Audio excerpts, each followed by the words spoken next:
Everybody remembers the night it ended. Or at least, everybody thinks they do. The crying, the slammed door, the quiet camera zoom that TLC lingered on just a second too long. It looked like another messy 90-day fiancé breakup. Sad, dramatic, inevitable. But here's the part nobody was ready for. That breakup didn't just end a relationship. It quietly rewrote everything we thought we knew about love, power, money, and why some people come to America in the first place. And the truth didn't come out on the show. It leaked out later, piece by piece, in comments, in deleted posts, in moments where the mask slipped for half a second. And once you see it, you can't unsee it. I know what you're thinking. We've watched dozens of breakups on this franchise. Screaming matches, suitcases packed, one partner crying at the airport while the other pretends they're fine.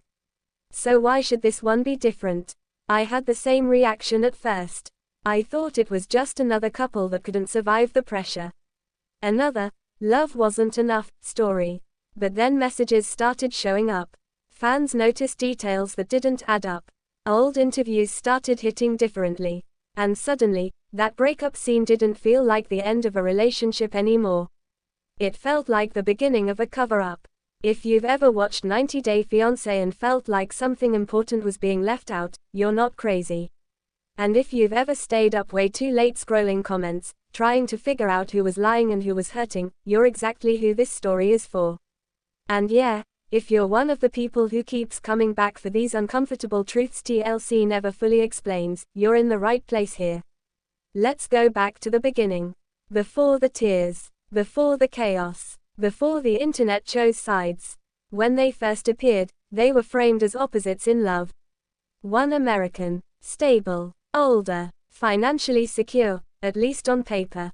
The other younger, foreign, emotional, desperate to believe that this relationship was their way out of a hard life and into something safe.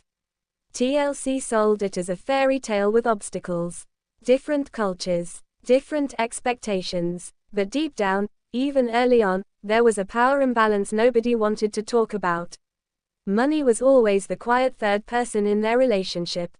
It showed up in jokes, in awkward silences, in who paid for what and who apologized first. The American partner controlled the apartment, the car, the paperwork, the timeline. The immigrant partner controlled feelings, affection, hope, and maybe, if we're being honest, desperation. They needed this to work. Not just for love, but for survival. There were moments that looked sweet on camera. Long hugs, promises whispered at night, but there were also moments that felt off. The way one partner spoke for the other. The way disagreements always ended with the same person backing down. The way fear sat just under the surface every time immigration came up. Would the visa be approved? Would they be sent home? Would love suddenly have an expiration date? This is where everything quietly fell apart. Not during a fight, not during a breakup, but in the waiting, in the months where cameras weren't rolling every day, in the reality of bills, expectations, and emotional debt. Fans started noticing it too. On Reddit, people asked why the foreign partner always looked anxious when money came up. On TikTok, clips went viral showing uncomfortable moments slowed down, zoomed in, dissected. On Twitter, people argued late into the night about whether this was true love or emotional leverage. And Instagram, that's where things really started to crack. Because the posts changed. At first, it was subtle. Less couple photos, more solo selfies, cryptic captions about knowing your worth, and healing in silence. Fans brushed it off. Maybe they were just busy. Maybe TLC told them to stay quiet. But then the comments started disappearing. Questions about the relationship got deleted. Anyone who asked directly got blocked. And that's when people started whispering. Something bad had happened. Not just a breakup. Something that couldn't be explained without making someone look very ugly. The show eventually caught up. Cameras returned. And we got the breakup scene. Emotional. Raw. One partner crying, saying they felt used. The other saying they felt trapped and unloved. It was edited to feel mutual. Like two people who simply couldn't make it work. But listen closely to that scene. Watch their body language. The pauses. The words they don't say. One person sounds rehearsed. The other sounds confused, like they're hearing parts of the story for the first time. And that's because they were. Here's the first layer of truth that slipped out later. The breakup didn't happen when the show said it did. It happened earlier, weeks earlier, maybe months. But filming had already been scheduled. Contracts had already been signed. And suddenly, a real emotional collapse had to be turned into a neat storyline. Fans uncovered old livestreams where timelines didn't match. Screenshots of messages that contradicted what was said on camera. One late-night Instagram live where the foreign partner, clearly emotional, said something that got ignored at the time. I didn't know it was over until I was told it was over. Think about that for a second. How do you break up with someone who didn't know you'd already decided? But here's the part nobody was ready for. The second layer made it worse. Money. After the breakup aired, a friend of the couple hinted online that finances were the real issue. Not cheating, not cultural differences, money promises that were made and quietly broken. The American partner had allegedly promised financial support, help with schooling, stability while the immigrant partner adjusted. But once the cameras stopped, those promises allegedly started disappearing. Suddenly, rent became a problem. Groceries became an argument. Every request for help was framed as using, instead of surviving. And the immigrant partner was reminded, again and again, how replaceable they were. How easy it would be to just send them home. I know what you're thinking. We've heard this story before. But listen to this. The third layer is where everything flipped. During a Q&A months later, the American partner casually said something that didn't sound casual at all. They said they felt pressure to stay in the relationship because of the visa process. Pressure. As if the immigrant partner was the one holding power. As if love had been weaponized against them.